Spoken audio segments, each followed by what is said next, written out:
మీ వ్యక్తిత్వం ఒకసారి చూస్తే కూతుర్ని ఇచ్చిన మామకి మీ నాన్నగారు వెన్నుపోటు పొడిచి ఆ పార్టీని లాక్కుంటే ఈరోజు మీ కుటుంబం సపోర్టుతో ఈరోజు మీ తల్లిగారి సపోర్ట్తో మీరు డైరెక్ట్గా ఆ పార్టీలో మీ నాన్నగారి పదవిని ఆ పార్టీని లాక్కోవాలని చెప్పి తహతలాడుతున్నారని చెప్పి ఈరోజు మీకు ఇక్కడ తెలియజేస్తున్నా.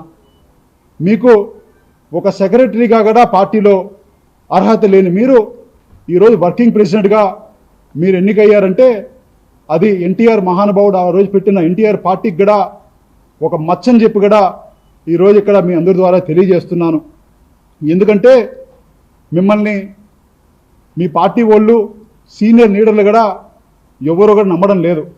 అందరూ కూడా మీ మీద ఇంకా మీకున్న గర్వానికి మీకున్న తలపొగురికి వాళ్ళందరూ కూడా ఈరోజు కూడా మిమ్మల్ని చూస్తే ఒక లీడర్గా మిమ్మల్ని చూడడం లేదని కూడా ఇక్కడ మీకు తెలియజేస్తున్నా.